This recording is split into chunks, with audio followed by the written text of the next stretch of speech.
Parece locura incluso pronunciarlo en voz alta, porque la palabra ya viene contaminada de interpretaciones erróneas. Crueldad evoca daño, violencia, humillación. Pero aquí no se habla de eso. Se habla de algo mucho más incómodo para la mente moderna. La renuncia consciente a agradar. La renuncia a suavizarte para ser aceptado. La renuncia a convertirte en un refugio emocional permanente para alguien que no te ha elegido del todo. Esa renuncia, vista desde fuera, parece frialdad. Y esa frialdad es lo que muchos confunden con crueldad. El deseo no nace de la comodidad constante, no nace de la previsibilidad ni del acceso ilimitado. El deseo nace cuando hay tensión psicológica, cuando existe la posibilidad real de perder. Y ahí aparece el primer choque interno del hombre promedio. Ha sido educado para creer que dar más siempre es mejor, que explicar más siempre aclara, que insistir demuestra interés. Pero el inconsciente no funciona con discursos morales, funciona con estímulos y contrastes. Cuando todo está siempre disponible, deja de tener valor. La verdadera incomodidad no es que alguien sea duro contigo. La verdadera incomodidad es enfrentarte a alguien que no te necesita para sentirse completo. Ese tipo de presencia rompe patrones, porque no reacciona como esperas, no se justifica cuando tú te enfrías, no corre cuando te alejas, no eleva el volumen emocional para compensar la distancia, simplemente permanece estable, y esa estabilidad, en un mundo lleno de ansiedad, se percibe como poder. Aquí es donde la palabra crueldad empieza a revelar su significado real. Es la crueldad de no rescatar, la crueldad de no perseguir, la crueldad de no convertir cada silencio ajeno en una emergencia personal. Es cruel porque frustra expectativas aprendidas. Expectativas como si me alejo, vendrá, si dudo, insistirá, si retiro afecto, me lo devolverá multiplicado. Cuando eso no ocurre, el sistema emocional entra en alerta. El error es creer que la atracción se construye acumulando gestos de bondad. La bondad sin límites no eleva tu valor, lo diluye. Cuando estás siempre ahí, cuando respondes siempre rápido, cuando explicas siempre tus intenciones, eliminas el misterio. Y sin misterio no hay deseo, no porque la otra persona sea perversa, sino porque el cerebro humano está diseñado para valorar lo que no controla del todo. Esta crueldad inicial es, en realidad, un acto de autocontrol. Es elegir no actuar desde la ansiedad. Es soportar la incomodidad de no intervenir. Es permitir que el otro sienta el vacío que normalmente tú llenarías. Y ese vacío no es castigo consciente, es consecuencia natural. Consecuencia de no invertir donde no hay reciprocidad. Consecuencia de no regalar presencia a quien no la cuida. Lo que parece locura desde la superficie es en el fondo una ley psicológica antigua. Aquello que no se entrega sin filtro adquiere peso emocional. Aquello que no suplica se respeta. Aquello que no se adapta a cada cambio externo se percibe como sólido, y lo sólido atrae, porque ofrece una referencia estable en medio del caos emocional. Por eso esta idea genera rechazo inmediato, porque obliga a mirar algo incómodo. Muchas dinámicas no se sostienen por amor, sino por dependencia, y cuando alguien deja de alimentar esa dependencia, es acusado de frío, duro, cruel, pero en realidad lo único que ha hecho es retirarse del juego de la validación constante. Aquí comienza todo, no en técnicas, no en frases, no en tácticas visibles. Comienza en aceptar que agradar no es seducir, que dar sin límite no es amar, y que la fortaleza emocional, aunque a veces se perciba como crueldad, es el primer requisito para que el deseo exista. El problema no es la bondad en sí, el problema es cuando la bondad se convierte en una estrategia para ser aceptado. Ahí deja de ser virtud y pasa a ser negociación encubierta. El llamado hombre bueno no actúa desde la abundancia emocional, sino desde el miedo a perder. Da, cede, comprende y perdona, no porque elija hacerlo, sino porque teme que si no lo hace será abandonado.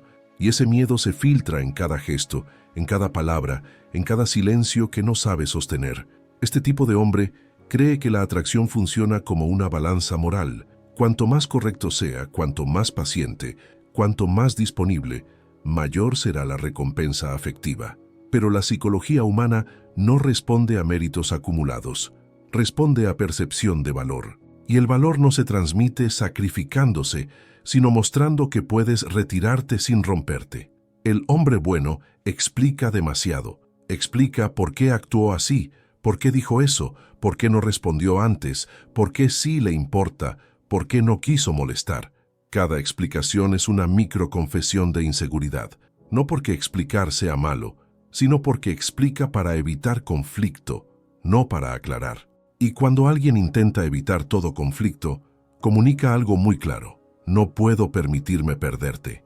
La atracción se debilita cuando el otro siente que tiene garantizado tu lugar, cuando sabe que, haga lo que haga, tú seguirás ahí, disponible, comprensivo, esperando. No hay tensión, no hay riesgo, y donde no hay riesgo, no hay deseo. El cerebro no invierte emocionalmente en lo que ya posee. El error central del hombre bueno es confundir paz con ausencia de fricción. Cree que si todo es suave, estable y predecible, el vínculo se fortalecerá. Pero lo que realmente ocurre es lo contrario. La conexión se vuelve plana, la emoción se apaga, porque el deseo necesita contraste, necesita momentos de acercamiento y distancia, necesita sentir que la otra persona tiene una vida propia, criterios propios y límites reales. Aquí aparece la crueldad malentendida. Cuando un hombre deja de explicar, deja de justificar, deja de rescatar emocionalmente, es percibido como frío, pero no es frialdad, es coherencia interna. No reacciona a cada cambio de humor ajeno, no corre a calmar inseguridades que no le pertenecen, no se disculpa por existir como es. El hombre bueno también comete otro error: confunde atención con inversión.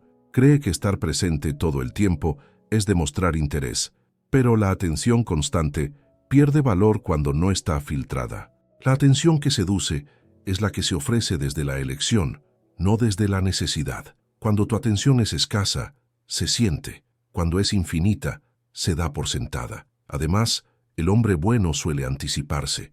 Anticipa problemas, anticipa necesidades, anticipa emociones. Vive tratando de evitar cualquier incomodidad, pero al hacer eso, roba al otro la oportunidad de moverse, de buscar, de invertir. Se convierte en proveedor emocional sin darse cuenta. Y nadie desea lo que no necesita conquistar en algún nivel. La paradoja es dura de aceptar. Muchas veces, cuanto mejor te portas, menos atractivo resultas. No porque la otra persona ame el maltrato, sino porque percibe que tu centro emocional depende de su respuesta. Y depender es lo opuesto a seducir. La seducción nace cuando el otro siente que tú eliges estar ahí, no que necesitas estarlo. Dejar de ser el hombre bueno no significa volverte hostil ni indiferente por resentimiento. Significa dejar de negociar tu valor con gestos de sacrificio. Significa permitirte decir no sin culpa, retirarte sin drama, callar sin ansiedad, permanecer firme incluso cuando el otro duda. Cuando haces eso, rompes el patrón. Y romper el patrón siempre genera reacción. Al principio incomodidad, luego curiosidad, después respeto y solo después deseo. Porque el deseo no se dirige a quien se adapta a todo, sino a quien se mantiene entero incluso cuando podría perder. Este es el punto donde muchos se detienen, porque duele. Duele aceptar que no te rechazaron por ser insuficiente, sino por haberte ofrecido sin condiciones. Y entender eso es el primer paso para salir del error más común. Creer que agradar es la puerta de entrada a la atracción. La forma más pura de esta llamada crueldad no se ve desde fuera, porque no es un gesto ni una frase. Es una decisión interna, no reaccionar. Y eso es mucho más difícil de lo que parece. Reaccionar es automático. No reaccionar exige dominio. Cuando algo te incomoda, cuando el otro se enfría, cuando aparece la duda o la distancia, tu impulso inmediato es hacer algo. Escribir, explicar, aclarar, preguntar, cerrar el vacío. El autocontrol empieza justo ahí, en resistir ese impulso. No reaccionar no significa ignorar por orgullo ni castigar por resentimiento. Significa no permitir que el comportamiento ajeno dicte tu estado interno. Cuando te mantienes estable mientras el entorno emocional cambia, comunicas algo sin decirlo. Tienes centro, y el centro es poder. El cerebro humano detecta de inmediato quién actúa desde la calma y quién desde la urgencia. La urgencia debilita. La calma impone respeto. Aquí es donde muchos fallan. Confunden autocontrol con frialdad forzada. Se reprimen, se tensan, se vuelven rígidos. Eso no es dominio, es contención artificial. El verdadero autocontrol es relajado. No nace del esfuerzo, nace de no necesitar una respuesta inmediata para sentirte bien contigo. Cuando no necesitas confirmar nada, cuando no necesitas asegurar el vínculo a cada paso, puedes permitirte esperar. Y quien espera sin ansiedad siempre está un paso arriba. Esta crueldad se manifiesta en pequeños momentos. No responder de inmediato cuando sabes que siempre lo haces. No explicar tu silencio. No llenar pausas incómodas. No justificar una decisión que ya tomaste. No reaccionar emocionalmente ante una provocación. Cada una de estas acciones va contra lo que se espera de ti. Y eso es precisamente lo que genera impacto psicológico. El autocontrol también implica aceptar la posibilidad de perder. Mientras actúes para no perder, estás reaccionando. Cuando actúas incluso sabiendo que podrías perder, estás eligiendo. Y esa diferencia se siente. La elección transmite fuerza, la reacción transmite dependencia. Por eso, muchas veces, lo que parece cruel es simplemente alguien que no está dispuesto a traicionarse para sostener una conexión. Hay un momento clave en toda dinámica, cuando algo no sale como esperabas. Tal vez menos interés, menos contacto, menos claridad. Ahí tienes dos caminos. El camino conocido es intervenir, preguntar, presionar suavemente, buscar seguridad. El otro camino es sostener el silencio, observar, no colapsar internamente. Ese segundo camino es el que casi nadie toma, porque exige tolerar incertidumbre. Pero la incertidumbre no te destruye, te fortalece si no huyes de ella. El autocontrol también redefine tu comunicación. Hablas menos, pero con más peso. No repites lo mismo de distintas formas esperando ser entendido. Dices una vez con claridad y te detienes. Si el otro no responde como esperabas, no insistes, no corriges, no persigues. Dejas que la realidad se exprese. Y aceptar la realidad, incluso cuando no te favorece, es una de las señales más fuertes de madurez emocional. Esta postura cambia completamente la percepción que generas. Ya no eres alguien que reacciona a estímulos externos, sino alguien que responde desde criterio propio. Y responder es muy distinto a reaccionar. Reaccionar es automático, responder es consciente. Cuando respondes, eliges. Cuando eliges, lideras tu propia experiencia. Muchos llaman a esto frialdad porque están acostumbrados a vínculos basados en intercambio constante de emociones. Pero la estabilidad emocional no es ausencia de sentimiento, es presencia de control. Es sentir sin desbordarte, es querer sin perderte, es estar sin aferrarte. Aquí se rompe otra ilusión. No necesitas demostrar nada todo el tiempo. Tu valor no depende de cuántas veces confirmas interés. Depende de cuán firme eres cuando no hay confirmación externa. Esa firmeza se construye sosteniendo el silencio, la duda y la incomodidad sin traicionarte. Esta es la crueldad más profunda. No rescatarte a ti mismo a través del otro. No usar la atención ajena como regulador emocional. Cuando logras eso, algo cambia. Dejas de moverte por miedo y empiezas a moverte por elección. Y la elección, siempre, es atractiva. Aquí se establece la base real de todo lo que sigue. Sin autocontrol, cualquier técnica es actuación. Con autocontrol incluso el silencio comunica. Y cuando tu silencio comunica fuerza, ya no necesitas hacer nada más. Retirarte es uno de los actos más malinterpretados en cualquier dinámica emocional. Para muchos, retirarse es huir. Para otros, es castigar. Pero el retiro estratégico no tiene nada que ver con miedo ni con venganza. Tiene que ver con coherencia, con dejar de invertir donde no hay reciprocidad, con ajustar tu presencia al valor que recibe. Y eso, en un mundo acostumbrado a la disponibilidad infinita, se percibe como una forma de crueldad. El retiro estratégico comienza cuando dejas de forzar continuidad, cuando no empujas conversaciones que se enfrían, cuando no rellenas silencios que no te pertenecen. Cuando no sostienes una dinámica que el otro ya soltó parcialmente, no anuncias tu retirada, no amenazas, no dramatizas, simplemente reduces tu energía, tu atención, tu implicación. Y esa reducción, precisamente porque no viene acompañada de explicaciones, genera impacto. El cerebro humano detecta cambios más que constantes. Cuando algo que estaba presente deja de estarlo, se activa una alarma interna. No una alarma racional, sino emocional. Aparece la pregunta silenciosa: ¿qué cambió? Y esa pregunta es el inicio de la inversión. Mientras tú estabas siempre ahí, no había motivo para preguntarse nada. Tu presencia era un hecho. Tu ausencia introduce posibilidad de pérdida. Aquí está la clave. No te retiras para provocar una reacción. Te retiras porque ya no tiene sentido quedarte igual. El retiro estratégico no es una técnica para manipular, es una consecuencia natural de tener estándares. Si no hay interés equivalente, ajustas. Si no hay claridad, reduces exposición. Si no hay respeto, tomas distancia. No para enseñar una lección, sino para proteger tu centro. Este tipo de retiro requiere una fortaleza que pocos tienen, porque implica aceptar cualquier resultado. Puede que el otro reaccione, puede que no, y ambas opciones deben ser aceptables para ti. En el momento en que te retiras, esperando un resultado específico, vuelves a caer en la reacción. El verdadero retiro es limpio. No espera, no exige, no controla. Por eso duele tanto, porque te enfrenta a una verdad incómoda. Tal vez esa conexión no era tan sólida como creías.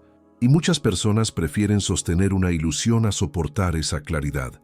El retiro estratégico es cruel con la fantasía, no con la persona. Destruye la idea de que todo se puede salvar con más esfuerzo. Cuando te retiras con calma, algo cambia en la dinámica de poder. Ya no eres quien persigue el equilibrio emocional. Ya no eres quien ajusta su comportamiento para restaurar cercanía. Pasas a ser alguien que observa, que decide, que no se precipita.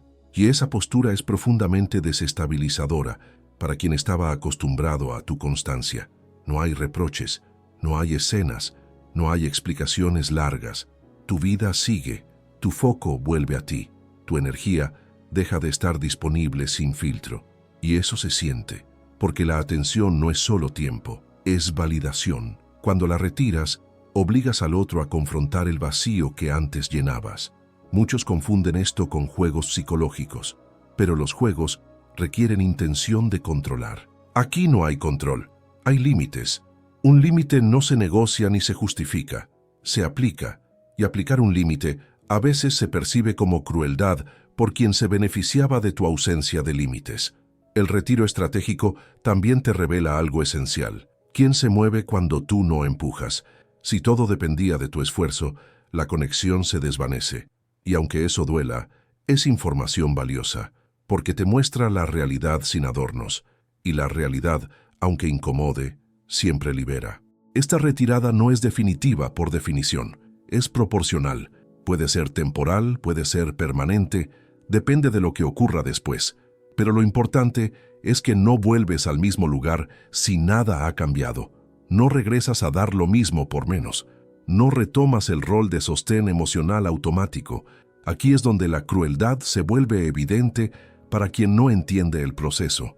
Porque no estás castigando, estás eligiendo. No estás desapareciendo por miedo, estás reduciendo presencia por coherencia.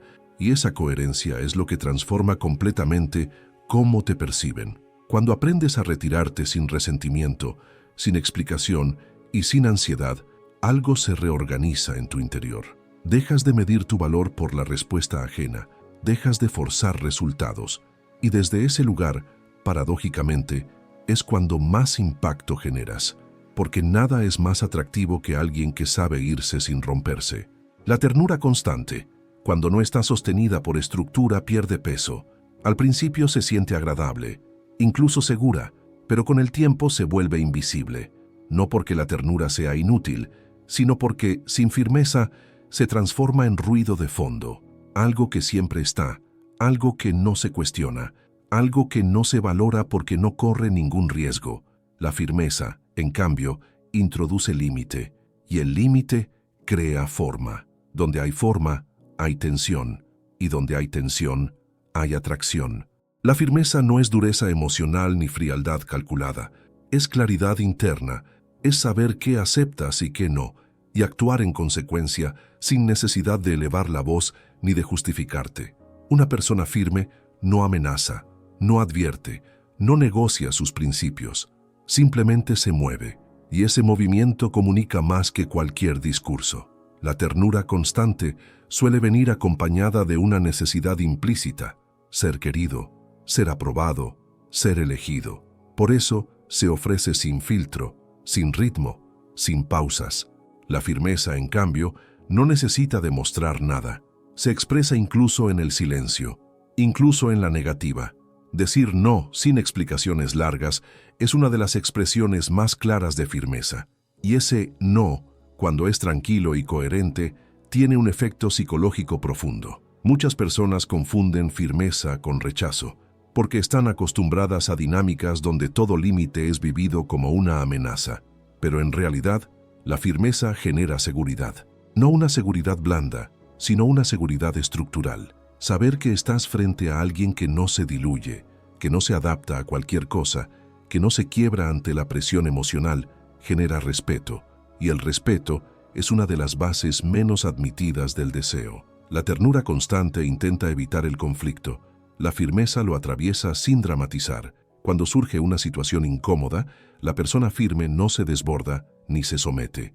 Tampoco ataca, mantiene su posición. No entra en discusiones circulares, no se justifica en exceso, no busca convencer, simplemente deja claro su punto y observa. Esa actitud desplaza la dinámica. Ya no gira alrededor de la emoción, gira alrededor de la realidad. Aquí aparece otra confusión común: creer que para seducir hay que ser siempre agradable. Pero lo agradable no deja huella. Lo firme sí, porque lo firme obliga al otro a posicionarse, a decidir, a adaptarse o retirarse. Y ese momento de decisión es donde se activa la inversión emocional. Mientras todo es cómodo, no hay decisión. Mientras todo fluye sin fricción, no hay implicación. La firmeza también se manifiesta en el ritmo. No aceleras para complacer ni frenas por miedo. Mantienes tu paso. Si el otro quiere alcanzarte, debe ajustarse. Si no, la distancia se hace evidente. Y esa evidencia es mucho más poderosa que cualquier reclamo. No dices, me estás dando menos. Simplemente actúas como alguien que no acepta menos. La ternura constante intenta sostener el vínculo a cualquier costo. La firmeza acepta que no todo vínculo debe sostenerse. Y esa aceptación cambia todo. Porque cuando no necesitas que algo funcione, tu presencia se vuelve más auténtica. Ya no estás ahí para asegurar un resultado. Estás ahí porque eliges estarlo. Y la elección siempre pesa más que la necesidad. Esta es la razón por la que la firmeza se confunde con crueldad, porque frustra expectativas, porque no responde como se espera, porque no calma inseguridades ajenas a costa de traicionarse. Pero no hay nada cruel en no cruzar tus propios límites. No hay nada frío en no regalar tu energía sin reciprocidad. Hay dignidad. Cuando integras la firmeza, tu ternura cambia de calidad. Ya no es automática ni constante, se vuelve selectiva. Aparece cuando hay conexión real, cuando hay respeto mutuo, cuando hay coherencia. Y precisamente por eso, cuando aparece, se siente. Tiene peso, tiene valor. No es un fondo permanente, es un gesto significativo. Aquí se produce un cambio profundo. Dejas de usar la ternura como moneda de intercambio y la conviertes en expresión genuina. Y eso solo es posible cuando existe firmeza previa. Sin firmeza, la ternura es súplica. Con firmeza, la ternura es elección. Por eso, aunque incomode aceptarlo, la firmeza seduce más que la ternura constante, porque no busca agradar, porque no se diluye, porque no se negocia.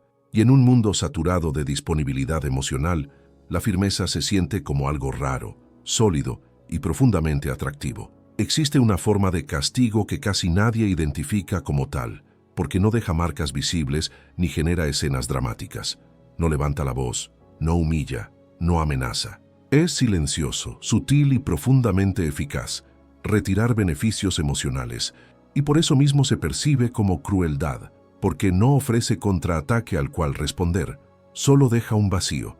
Este castigo invisible no nace del deseo de dañar, sino de una lógica básica.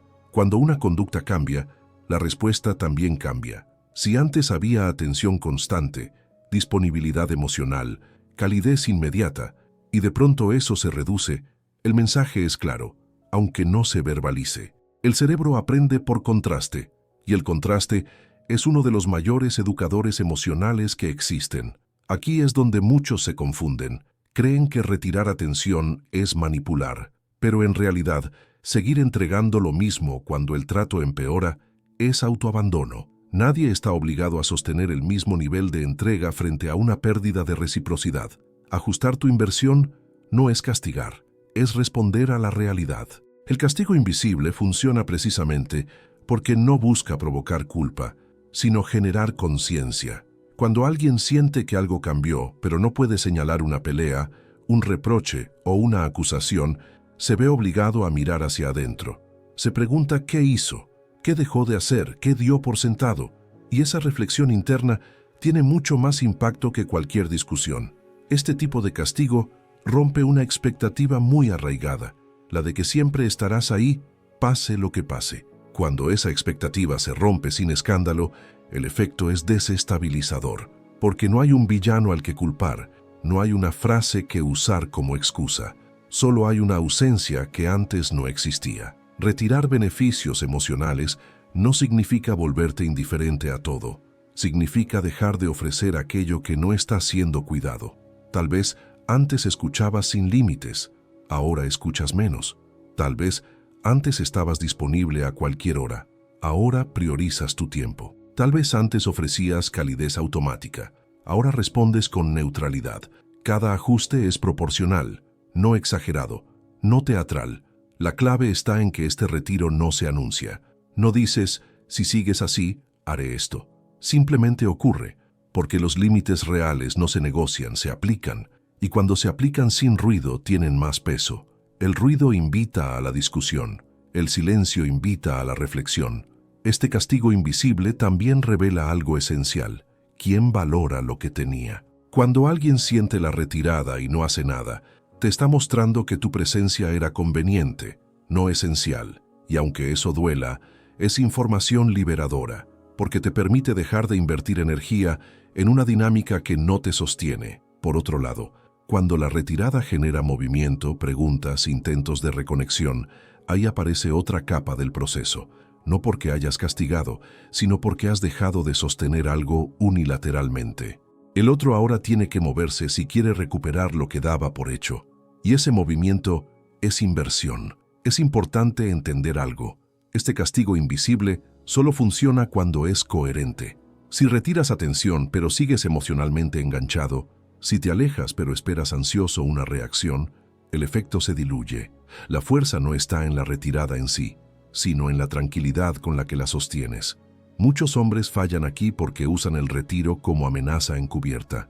Se alejan esperando que el otro sufra, reaccione, vuelva, y cuando no ocurre de inmediato, regresan apresurados, explicando, justificando, rompiendo su propio límite. Eso no es castigo invisible, eso es una súplica disfrazada. El verdadero castigo invisible exige algo incómodo: aceptar cualquier resultado. Aceptar que tal vez la otra persona no reaccione como esperas. Aceptar que tal vez el vínculo termine, pero esa aceptación es precisamente lo que te devuelve el control interno. Porque ya no estás actuando para obtener algo, sino para respetarte. Este tipo de firmeza silenciosa tiene un efecto profundo en cómo te perciben. Ya no eres alguien que se queja, que reclama, que discute. Eres alguien que ajusta su presencia según el trato recibido. Y eso comunica madurez, autocontrol y dignidad. La crueldad, si alguien quiere llamarla así, no está en retirar atención. Está en haberla entregado sin condiciones durante tanto tiempo que ahora su ausencia se siente como una pérdida. Pero esa pérdida no la creaste tú, la creó la falta de reciprocidad. Cuando entiendes esto, dejas de temer parecer frío, dejas de explicar tus límites, dejas de negociar tu energía y descubres algo poderoso. A veces no hacer nada, no decir nada y simplemente cambiar tu forma de estar es la acción más fuerte de todas. La indiferencia selectiva no es desinterés total ni desprecio emocional. Es una elección consciente de dónde colocas tu atención. Y la atención es uno de los recursos más poderosos que posees. Cuando la entregas sin filtro, se diluye. Cuando la administras con criterio se convierte en señal de valor. Por eso, elegir qué ignoras y qué atiendes es una forma silenciosa de liderazgo emocional. La mayoría de las personas reaccionan a todo, cada mensaje, cada cambio de humor, cada gesto ambiguo. Viven en un estado de respuesta permanente. Esa reactividad comunica algo muy claro. Cualquier estímulo externo puede moverme. La indiferencia selectiva rompe ese patrón. No todo te afecta, no todo te merece, no todo te saca de tu centro. Aquí aparece de nuevo la palabra incómoda, crueldad, porque cuando no respondes a lo que antes respondías, cuando no validas una emoción que antes calmabas, cuando no corriges un silencio con presencia, el otro siente el impacto. No porque estés siendo injusto, sino porque estás rompiendo una expectativa. Y romper expectativas siempre genera fricción interna. La indiferencia selectiva no se aplica por capricho, sino por coherencia. Ignoras lo que no aporta, lo que busca reacción, lo que repite patrones que ya no aceptas. Atiendes lo que es genuino, claro, respetuoso.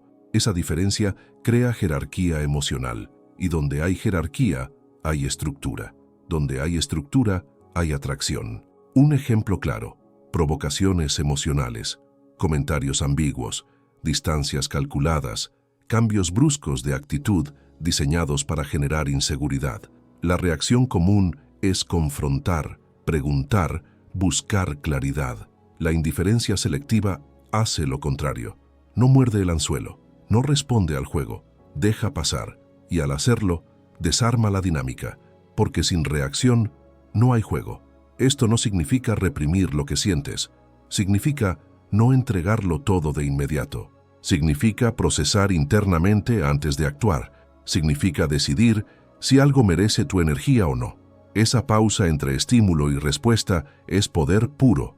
Ahí se construye el autocontrol real. La indiferencia selectiva también se manifiesta en lo cotidiano. No celebras todo, no validas todo, no te ríes de todo. No estás siempre disponible para conversaciones triviales cuando hay incoherencias de fondo. Tu atención se vuelve más escasa, más precisa, y lo escaso, psicológicamente, adquiere valor. Para quien está acostumbrado a recibir atención constante, esta selectividad se siente como pérdida, y la pérdida activa el deseo, no porque quiera sufrir, sino porque quiere recuperar lo que antes tenía. El cerebro humano se enfoca más en lo que falta que en lo que sobra. Por eso, la indiferencia selectiva genera curiosidad, inquietud, movimiento. Muchos temen aplicar esta postura porque creen que serán vistos como fríos o arrogantes, pero la frialdad real es desinterés total. Aquí no hay desinterés, hay criterio. Sigues presente, pero no reaccionas a todo. Sigues disponible, pero no a cualquier costo. Sigues conectado, pero no dependiente. Esta forma de estar cambia radicalmente la dinámica de poder. Ya no eres el regulador emocional automático. Ya no eres el que calma, explica, repara cada grieta. Pasas a ser alguien que observa y elige, y esa elección constante redefine cómo te perciben. La indiferencia selectiva también te protege. Te protege de desgastarte, de entrar en bucles emocionales, de invertir energía en conflictos innecesarios. Te permite conservar claridad, y la claridad es atractiva, porque transmite dirección. Quien tiene dirección no necesita perseguir. Es importante entender algo clave. La indiferencia selectiva no es permanente, es contextual. Aparece cuando hay incoherencia, falta de reciprocidad o juegos emocionales. Cuando hay claridad, respeto y conexión real, la atención vuelve a fluir. Y precisamente porque no es constante, cuando fluye se siente auténtica. Aquí se rompe otro mito. No necesitas reaccionar para demostrar interés. A veces, la mayor señal de interés es no participar en dinámicas que degradan la conexión. Es mantenerte firme, incluso cuando el otro espera una reacción distinta. Esa firmeza, aunque se perciba como crueldad, es en realidad una forma profunda de respeto hacia ti mismo. Cuando integras la indiferencia selectiva, algo cambia en tu forma de estar en el mundo. Dejas de ser predecible, dejas de ser fácilmente manipulable emocionalmente. Y eso genera una sensación poderosa en quien te observa. No puede controlarte a través de estímulos. Tiene que relacionarse contigo desde un nivel más real. Y ahí, en ese nivel donde no todo obtiene respuesta, donde no todo se valida, donde no todo se persigue, es donde nace una atracción más intensa. Porque ya no estás compitiendo por atención, estás administrando la tuya, y quien administra su atención con criterio siempre ocupa una posición de ventaja. Explicar tu valor es una de las formas más sutiles de perderlo, no porque comunicar sea malo, sino porque cuando te justificas para ser elegido, colocas tu valía en manos del otro. En el momento en que intentas convencer, ya estás negociando desde abajo, y esa negociación se siente, aunque no se diga. El inconsciente capta cuando alguien actúa para ser aprobado y cuando actúa porque ya se aprobó a sí mismo. Nunca expliques tu valor no significa volverte hermético ni arrogante. Significa no entrar en el juego de la validación constante. Significa no enumerar tus cualidades, no defender tus decisiones ante cada duda, no convertirte en tu propio abogado emocional. El valor real no se argumenta, se manifiesta en conducta, en coherencia, en elección. Cada explicación innecesaria es una grieta. Hice esto porque, dije eso porque, no respondí antes porque. Cuando estas frases aparecen por ansiedad y no por claridad, comunican una necesidad, ser entendido para no ser rechazado. Pero la atracción no se construye sobre ser entendido, se construye sobre ser respetado. Y el respeto no surge de las explicaciones, surge de los límites. Quien explica su valor lo hace porque teme que no sea evidente, y ese temor se filtra en el tono, en el ritmo, en la insistencia. En cambio, quien actúa desde valor asumido no tiene prisa por aclarar nada. Sabe que su comportamiento hablará por él, y si no es suficiente, acepta el resultado. Esa aceptación es lo que más cuesta y lo que más seduce. Hay una diferencia profunda entre aclarar y justificarse. Aclarar es ofrecer información cuando hay confusión real y voluntad de escuchar. Justificarse es reaccionar a la incomodidad del otro para recuperar aprobación. La primera nace de la calma, la segunda de la ansiedad. Y la ansiedad, por definición, debilita la posición. Nunca explicar tu valor también implica algo más radical, dejar que te malinterpreten. Esto es duro para el ego. Queremos ser vistos correctamente, reconocidos, comprendidos. Pero cuando intentas controlar la percepción ajena, te vuelves dependiente de ella. En cambio, permitir que el otro piense lo que quiera, sin apresurarte a corregir, te devuelve el control interno, no porque no te importe, sino porque no necesitas convencer para existir. Esta postura redefine la comunicación. Hablas menos pero con más intención. No rellenas vacíos con palabras, no persigues acuerdos emocionales, dices lo necesario y te detienes. Y esa economía verbal genera peso, porque lo que no se repite se escucha con más atención. También hay algo incómodo que aceptar. Si necesitas explicar quién eres para que alguien te valore, tal vez no es el lugar correcto. Y sostener esa posibilidad es una forma de crueldad hacia la fantasía, pero de respeto hacia ti. El valor auténtico no se mendiga, se ofrece a quien puede reconocerlo. Nunca explicar tu valor implica renunciar a ganar discusiones emocionales, renunciar a demostrar que tienes razón, renunciar a corregir percepciones injustas cuando hacerlo te coloca en posición de súplica. A veces, el silencio es más poderoso que la defensa, no porque el otro tenga razón, sino porque tú no necesitas probar nada. Esta actitud genera un efecto claro. Obliga al otro a observar tus actos en lugar de tus argumentos, y los actos, cuando son coherentes, hablan con una claridad que ninguna explicación alcanza. Tu forma de irte, de quedarte, de elegir, de decir no, de sostener el silencio, todo eso construye una imagen mucho más sólida que cualquier discurso. Por eso esta idea se percibe como crueldad, porque rompe una expectativa profunda, la de que vas a explicar, justificar, suavizar. Cuando no lo haces, el otro se queda solo con la realidad, y la realidad, sin adornos, es confrontativa, pero también es honesta. Integrar esto cambia tu eje interno. Dejas de medir tu valor por la reacción ajena. Dejas de actuar para corregir percepciones. Empiezas a moverte desde una convicción silenciosa. Quien quiera estar, estará sin que yo tenga que demostrar nada. Y quien no, puede irse sin que yo me rompa. Ahí ocurre algo paradójico. Cuando dejas de explicar tu valor se vuelve más evidente, porque ya no compites por atención, no te defiendes, no te vendes, simplemente eres consistente. Y la consistencia, en un mundo lleno de ruido y justificaciones, se percibe como algo raro, firme y profundamente atractivo. Controlar el marco emocional es una de las habilidades menos visibles y más determinantes en cualquier dinámica de atracción. El marco es el contexto psicológico desde el cual se interpretan los gestos, las palabras y los silencios. Quien controla el marco decide qué es importante, qué es normal y qué no lo es. Y, casi siempre, quien pierde la atracción es quien termina reaccionando dentro del marco del otro. La mayoría de las personas entra en relaciones adaptándose, ajustan su ritmo, su tono y sus expectativas para encajar. Sin darse cuenta, ceden el marco, aceptan que el humor ajeno determine el clima, que la duda del otro marque la agenda, que la falta de claridad genere urgencia. Cuando ocurre eso, ya no están liderando su experiencia emocional, están reaccionando a estímulos externos. Controlar el marco no significa imponer ni dominar al otro, significa no permitir que el estado emocional ajeno desplace el tuyo. Si la otra persona se muestra distante, tú no entras en ansiedad. Si se muestra ambigua, tú no persigues claridad desesperadamente.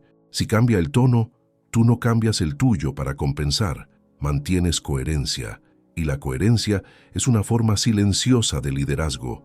Aquí aparece otra vez la palabra incómoda, crueldad, porque desde fuera parece que no te importa, parece que no registras la emoción ajena, pero lo que realmente ocurre es que no te desorganizas internamente, sigues presente sin perder tu centro, y eso es profundamente desconcertante para quien espera que reacciones de una forma predecible. El marco emocional se controla, sobre todo, en los momentos de tensión, cuando hay una prueba implícita, una retirada, un cambio de actitud.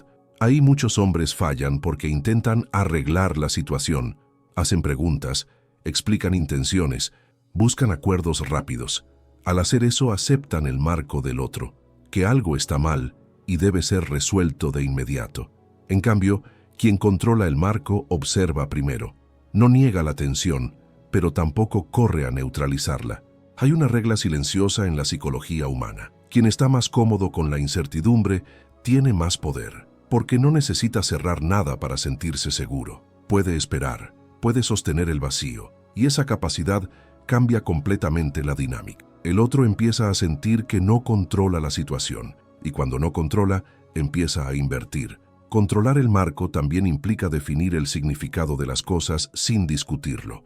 No explicas por qué necesitas espacio, simplemente lo tomas. No debates tus límites, los aplicas, no negocias tu ritmo, lo mantienes. Esa firmeza crea una narrativa implícita. Esto es lo que hay, y frente a una narrativa clara, el otro solo puede adaptarse o retirarse. Muchos confunden esto con frialdad emocional, pero la frialdad es desconexión. Aquí hay conexión, pero no dependencia. Sigues interesado, pero no pierdes el eje. Sigues presente, pero no te diluyes. Esa combinación es rara, y lo raro destaca. El marco emocional también se expresa en el lenguaje. Hablas desde hechos, no desde estados emocionales desbordados. No dramatizas, no exageras, no amenazas. Dices poco, pero lo que dices es consistente con lo que haces.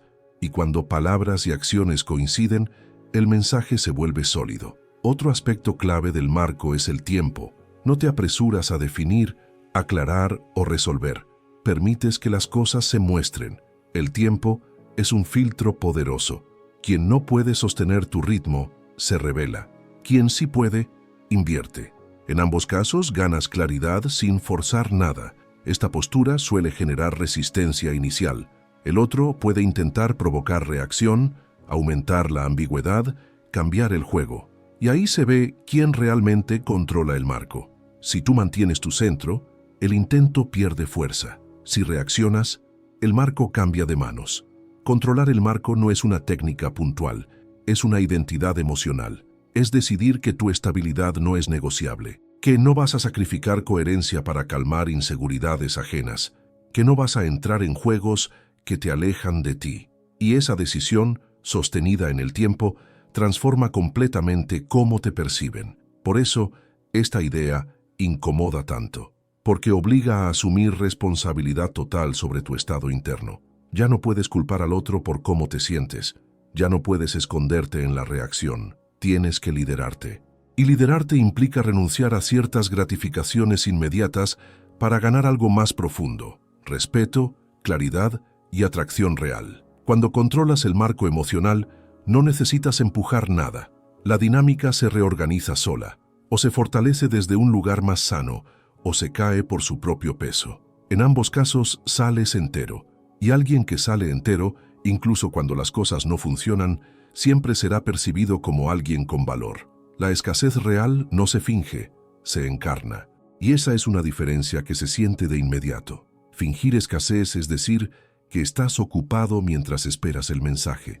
Es aparentar desapego mientras todo tu foco sigue puesto en la reacción ajena. La escasez auténtica, en cambio, nace de una vida que no gira alrededor de una sola persona, de intereses, proyectos, silencios y prioridades que existen con o sin validación externa. Cuando tu tiempo tiene contenido, tu presencia adquiere peso, no porque juegues a desaparecer, sino porque no estás disponible por defecto, estás disponible por elección. Y la elección siempre comunica valor. El cerebro humano interpreta la escasez como señal de importancia, pero solo cuando esa escasez es coherente. Si dices que no tienes tiempo pero reaccionas a cada estímulo, la incongruencia se nota, y la incongruencia destruye atracción. La escasez real también implica renunciar a estar en todas partes, renunciar a responder a todo, renunciar a sostener conversaciones que no aportan, no porque seas superior, sino porque has aprendido a proteger tu energía. Esa protección no es egoísmo, es criterio, y el criterio es una de las formas más claras de madurez emocional. Aquí aparece, otra vez, la acusación de crueldad, porque cuando no estás siempre disponible, cuando no respondes de inmediato, cuando no reorganizas tu vida para encajar en la agenda del otro, generas frustración. Pero esa frustración no nace de tu conducta, sino de una expectativa no cumplida, expectativa que quizá nunca aceptaste conscientemente, pero que el otro dio por sentada. La escasez real se expresa en pequeños detalles. No cancelas tus planes para acomodarte, no alargas encuentros cuando ya decidiste irte, no sacrificas descanso, enfoque o dignidad por mantener atención. Tú, me tengo que ir, es tranquilo, firme, sin explicaciones largas, y cuando te vas, te vas. Esa coherencia deja huella. Muchas personas creen que para atraer hay que estar siempre presentes, pero la presencia constante anestesia. La ausencia, cuando es auténtica, activa la imaginación, la curiosidad, el deseo de reconexión, no porque estés manipulando, sino porque tu vida continúa sin pausa, y eso obliga al otro a preguntarse dónde encaja. La escasez real también te libera de la ansiedad por resultados. Cuando tienes una vida llena, no necesitas que una dinámica funcione para sentirte bien. Eso cambia tu postura corporal, tu tono, tu ritmo. Te vuelves más relajado, más claro, menos reactivo. Y esa relajación no se puede fingir, se transmite. Otro punto clave: la escasez real filtra. Filtra a quienes solo se acercan cuando todo es fácil. Filtra a quienes necesitan disponibilidad constante para sentirse seguros. Y deja espacio para conexiones que pueden sostener distancia, ritmo propio y autonomía. Esa compatibilidad es más rara, pero mucho más sólida. No se trata de estar ocupado por estarlo. Se trata de estar comprometido con algo más grande que la aprobación momentánea. Puede ser trabajo, estudio, creación, cuerpo, silencio. Lo importante no es qué te ocupa, sino que te ocupe de verdad, que tu atención no esté en pausa esperando a alguien. Cuando alguien percibe que tu tiempo es valioso, empieza a tratarlo con más cuidado, no porque te tema, sino porque entiende que no es infinito, y lo finito se cuida. La escasez real educa sin palabras. Enseña que tu presencia no es un derecho automático, sino una consecuencia de la reciprocidad. Aquí se produce una transformación interna decisiva. Dejas de usar el vínculo como centro de tu identidad. El vínculo pasa a ser un complemento, no una base. Y desde ese lugar, paradójicamente, conectas mejor, porque ya no cargas a la otra persona con la tarea de validarte. Esta es la crueldad que más cuesta aceptar: no girar alrededor de nadie, no poner tu vida en suspenso, no adaptar tu camino para asegurar compañía. Pero esa crueldad es en realidad amor propio en acción. Y el amor propio, cuando es silencioso y coherente, es profundamente atractivo. La escasez real no necesita demostrarse. Se siente en tu ritmo, en tus decisiones, en tu capacidad de irte sin drama y de quedarte sin apego. Y cuando alguien percibe que tu vida tiene dirección, entiende algo esencial. Estar contigo es una elección mutua, no una obligación. Y ahí, justo ahí, el deseo encuentra un terreno fértil para crecer. Existe una paradoja que descoloca a casi todos al principio. Cuanto menos necesitas, más atractivo te vuelves. No porque te vuelvas inaccesible por estrategia, sino porque tu centro emocional deja de depender del resultado. Y cuando alguien no depende, transmite algo muy raro en las relaciones modernas: libertad interior. Esa libertad no se declara, se percibe. Está en el tono, en la calma, en la ausencia de prisa. La necesidad se filtra incluso cuando no se verbaliza. Se nota en la urgencia por responder, en el miedo a decir lo que piensas, en la adaptación constante al estado emocional del otro. La necesidad convierte cada interacción en una apuesta. Si esto sale mal, pierdo algo de mí. Y cuando hay tanto en juego, la tensión se vuelve pesada. La otra persona lo siente, aunque no sepa explicarlo. No necesitar no significa no querer. Significa que tu deseo no gobierna tus decisiones. Puedes sentir atracción, interés, conexión, sin que eso te empuje a traicionarte. Puedes disfrutar de la cercanía sin aferrarte. Y esa capacidad es profundamente magnética porque invierte la lógica habitual. Ya no eres alguien que busca ser elegido, eres alguien que elige.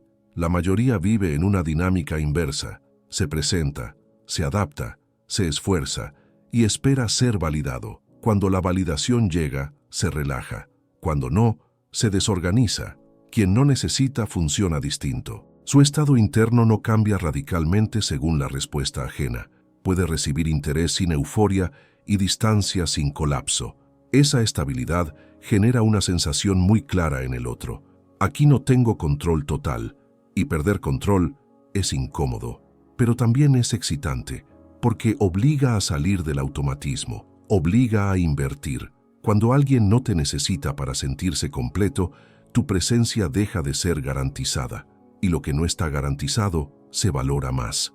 Esta paradoja también desmantela muchos juegos emocionales: provocaciones, retiradas, ambigüedades diseñadas para generar reacción pierden eficacia, porque no hay una necesidad que presionar, no hay ansiedad que activar. El juego se queda sin tablero, y entonces solo queda una opción: relacionarse de forma más directa o retirarse. No necesitar también cambia cómo enfrentas la pérdida. Ya no la vives como una amenaza a tu identidad, la vives como un evento. Duele, sí, pero no te define. Y esa diferencia es crucial, porque cuando alguien percibe que puedes perder sin romperte, entiende que estás ahí por elección, no por miedo. Y eso eleva tu valor de forma inmediata. Aquí aparece una de las crueldades más profundas: no negociar desde el temor a quedarte solo, no aceptar menos por miedo a perderlo todo, no prolongar lo que ya no funciona solo para no enfrentar el vacío. Desde fuera, esto se ve como dureza.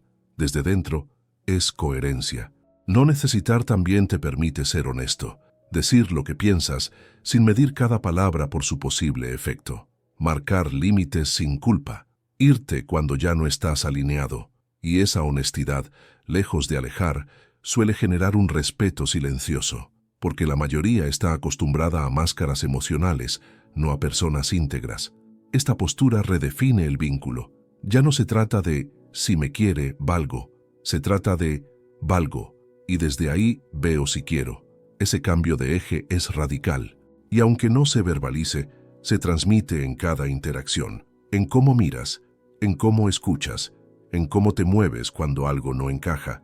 No necesitar también implica algo muy concreto: aceptar la soledad como posibilidad, no como castigo, sino como estado. Cuando dejas de huir de la soledad, dejas de usar a los demás como anestesia emocional y desde ese lugar conectas mejor, porque ya no usas la conexión para tapar un vacío, sino para compartir desde plenitud. Por eso esta paradoja cuesta tanto, porque exige renunciar a la ilusión de control que da la necesidad. Exige confiar en que incluso sin esa persona sigues siendo tú. Y esa confianza es lo que más transforma tu presencia. Cuando integras esto, algo se invierte definitivamente. Ya no persigues, ya no pruebas, ya no empujas. Simplemente estás, y quien quiera acercarse lo hará sabiendo que no te posee, que no te controla, que no te retiene por miedo. Esa es la razón por la que el desapego auténtico resulta tan atractivo. No es indiferencia, es solidez. No es frialdad, es autonomía. Y aunque muchos lo llamen crueldad, en el fondo es una forma profunda de respeto. Respeto por ti, por el otro y por la verdad de la dinámica. Porque cuando no necesitas, no usas. Y cuando no usas, lo que ofreces es real. Al final, todo converge en una verdad incómoda que pocos quieren aceptar. No se ama la crueldad, se ama la fortaleza. Nadie desea ser maltratado, humillado o dominado de forma real. Lo que se desea, aunque muchas veces no se sepa expresar, es estar frente a alguien que no se quiebra, que no se disuelve, que no se pierde a sí mismo por miedo a perder al otro. Esa solidez emocional es lo que, desde fuera, se malinterpreta como dureza. Durante todo este recorrido, la palabra crueldad ha sido un símbolo, no una instrucción literal. Ha señalado la capacidad de sostenerte cuando lo fácil sería ceder, de callar cuando lo automático sería explicar, de retirarte cuando lo impulsivo sería insistir. Esa capacidad choca con una cultura que glorifica la complacencia emocional y castiga el límite. Por eso incomoda tanto, porque obliga a revisar creencias profundas sobre amor, validación y valor personal. Lo que realmente se ama es la coherencia, la sensación de estar frente a alguien cuyas palabras, silencios y acciones forman un todo. Alguien que no dice una cosa y hace otra. Alguien que no promete más de lo que puede sostener. Alguien que no se adapta a cualquier forma solo para encajar. Esa coherencia transmite seguridad, y la seguridad, cuando no es posesiva ni asfixiante, es profundamente atractiva. El hombre que no suplica, no persigue y no se explica en exceso, no está jugando un rol. Está habitando su centro, y ese centro se percibe, se siente en cómo entra en una habitación, en cómo escucha sin ansiedad, en cómo se va sin drama. No necesita demostrar nada porque no está compitiendo por aprobación. Ya se eligió a sí mismo, y quien se elige a sí mismo se vuelve deseable porque no pide ser elegido como condición para existir. Aquí se desmonta la fantasía más peligrosa, la de que el amor se gana sacrificándote, que cuanto más das, más te querrán, que cuanto más aguantas, más valor tienes. En realidad ocurre lo contrario. Cuando te sacrificas sin medida, enseñas al otro a no cuidarte. Cuando aguantas sin límites, enseñas al otro que tu bienestar es negociable. Y eso no genera amor, genera comodidad. La fortaleza emocional, en cambio, obliga a posicionarse, obliga al otro a decidir si quiere relacionarse desde el respeto o no relacionarse. Y esa decisión es el filtro más honesto que existe. Puede doler, sí, puede generar pérdidas, pero también elimina dinámicas que solo sobrevivían gracias a tu miedo. Este último capítulo no trata de técnicas finales ni de tácticas secretas. Trata de integración, de entender que todo lo anterior no funciona como un manual de manipulación, sino como una transformación interna. Si aplicas estas ideas esperando controlar resultados, fracasan. Si las integras como forma de vivir, los resultados cambian solos. Porque cuando dejas de intentar gustar, empiezas a ser percibido. Cuando dejas de perseguir, empiezas a ser considerado. Cuando dejas de explicar, empiezas a ser observado con más atención. Y cuando dejas de necesitar, te vuelves libre. Esa libertad no garantiza que todos se queden, pero garantiza que quien se quede lo hará desde un lugar más real. La crueldad que se ama no es la que hiere, sino la que no se doblega. No es la que castiga, sino la que no negocia su dignidad. No es la que controla, sino la que no puede ser controlada emocionalmente. Esa es la diferencia fundamental que muchos no logran ver. Y cuando alguien se encuentra frente a esa fortaleza, algo ocurre. Puede generar miedo, puede generar resistencia, puede generar deseo, pero nunca deja indiferente. Porque en un mundo lleno de necesidad, ansiedad y actuación emocional, la solidez destaca como algo raro. Este es el cierre real de todo el mensaje. No se trata de hacer que alguien te quiera. Se trata de convertirte en alguien que no se pierde intentando ser querido. Cuando logras eso, cambias el juego completo. Ya no te mueves desde la carencia, sino desde la elección. Y la elección, siempre, es el punto donde el deseo deja de ser forzado y empieza a surgir por sí solo. Eso es lo que realmente se ama, aunque pocos se atrevan a decirlo así.